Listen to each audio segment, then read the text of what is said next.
சகோதரர் விஜய் அவர்கள் கட்சி ஆரம்பிச்சிருக்கிறாங்க. மதுரை மண்ணில், இதே மண்ணில் வந்து இப்போ தான் மாநாடு நடத்தி முடிச்சிருக்கிறாங்க. ஆனால் ஒரு கவர்னன்ஸ் பாலிடிக்ஸ் அப்படிங்கிறது 24 மணி நேரம் செய்யக்கூடிய ஒரு வேலைங்கண்ணா. நீங்கள் அவைலபிளாக இருக்கணும். அது ஒரு முழு நேர வேலை.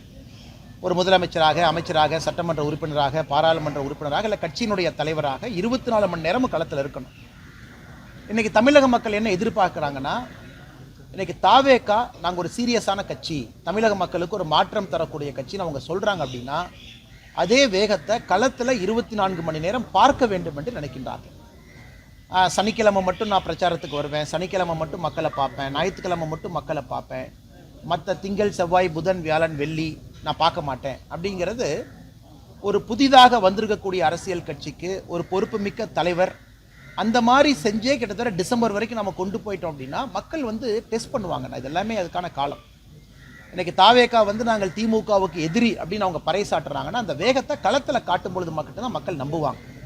இன்னைக்கு ஏன் திராவிட முன்னேற்ற கழகத்திற்கு மாட்டு தேசிய ஜனநாயக கூட்டணி மக்கள் நம்புறாங்க, எதிர்பார்க்குறாங்கன்னா, இன்னைக்கு தலைவர்கள் ஃபுல் டைம் அவைலபிளாக இருக்காங்க.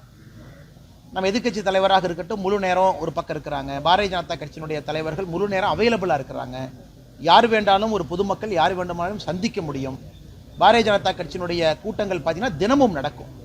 அதனால் தாவேகாவை பொறுத்தவரை நான் வெளியிருந்து சொல்லுகின்ற கருத்து, நாங்கள் தான் மாற்று, நாங்கள் தான் எல்லாத்துக்கும் மாற்று, தமிழகத்திற்கு நாங்கள் தான் விடிவெளின்னு அவங்க சொல்ல வர்றாங்கன்னா 7 நாட்களும் மாதத்தில் 31 நாளும் 30 நாளும் 24 மணி நேரமும் மக்களுக்கு அவைலபிளாக இருக்கும் பொழுது மட்டும்தான் ஏற்றுக்குவாங்க. கட்சியினுடைய தலைவரே நான் மக்களை பார்ப்பேன், ஆனால் வீக்கெண்ட் மட்டும்தான் பார்ப்பேன், நான் திங்கள்லேருந்து வெள்ளிக்கிழமை வரைக்கும் பார்க்க மாட்டேன்னா எந்த அளவுக்கு சீரியஸாக அவங்க அரசியல் களத்தையும் பாலிடிக்ஸையும் எடுத்துக்கிறாங்க அப்படிங்கிற கேள்விக்குறி மக்கள் வைக்கிறாங்க. அதனால் அதையும் பத்திரிகை நண்பர்கள் நீங்கள் கேட்க வேண்டிய கடமையும் கேள்வியும் உங்களுக்கு இருக்குது. அதையும் நீங்கள் தலைவர்கள் களத்துக்கு வரும்போது கேட்பீங்கன்னு நான் நம்புறேன். ஆனால் காவல்துறையை பொறுத்தவரை ஏதோ இவங்க மட்டும் காக்கைக்கு பொன் குஞ்சு, நல்ல குஞ்சு, தன் குஞ்சுன்னு சொல்கிற மாதிரி காவல்துறை வந்து தாவேகாவை மட்டும் மறுத்தாங்க. நாங்களும் யாத்திரை செய்திருக்கின்றோம், காவல்துறையை மறுத்தாங்க. பல இடத்துல நீதிமன்றத்துக்கு சென்று பர்மிஷன் வாங்கிட்டு வந்தோம். இது தமிழகத்தில் வழக்கமாக நடக்கிறது தான். காவல்துறையை பொறுத்தவரை எதிர்க்கட்சியாக இருக்கக்கூடிய எல்லோருக்குமே அந்த மறுப்பு சகஜமாக வருது.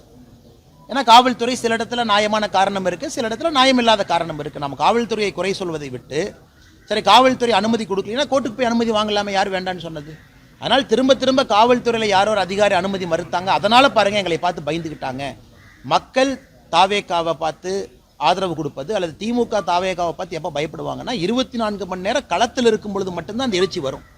அதனால் இன்னைக்கு காரணத்தை திருப்பி திருப்பி திருப்பி காவல்துறையின் மீது காரணத்தை வைப்பது, இவர்கள் மீது காரணத்தை வைப்பது, நான் ஒரு அரசியல் பார்வையாளனாக, நானும் ஒரு அரசியல்வாதியாக, நானும் இந்த நாட்டினுடைய குடிமகனாக நான் அதை ரசிக்கலிங்கண்ணா. களத்தில் அக்ரெசிவாக 24 hours 7 நாள் இருங்க, 7 நாள் யாத்திரை பண்ணுங்க. யார் வேண்டான்னு சொன்னது? காவல்துறை இங்கே அனுமதி கொடுக்கலையே, இன்னொரு அனுமதி இடத்துல வாங்குங்க. ஏன்னா இங்கே வர்ற மக்கள் என்ன வராமல் போயிடுவாங்களா? இங்கே நான் மக்களுக்கு ஒன்றும் நினைக்கிறேன், இங்கே காவல்துறை அனுமதி கொடுக்கல, சரி சேலஞ்ச் எடுத்துக்கங்க, 1/2 கிலோமீட்டர் தள்ளி வைங்க, மக்கள் அங்கே வரமாட்டாங்களா? இவ்வளோ தூரம் வந்த மக்கள் 1/2 கிலோமீட்டர் வந்து பார்க்க மாட்டாங்களா? அதனால் இதெல்லாமே ஒரு சாக்காகத்தான் நான் பார்க்குறேங்கன்னா, ஆக்டிவ் பாலிடிக்ஸ், சீரியஸ் பாலிடிக்ஸ் பண்ணுறவங்க முழு நேரம் களத்தில் இருக்கணும். அது மக்களுடைய அடிப்படை எதிர்பார்ப்பு.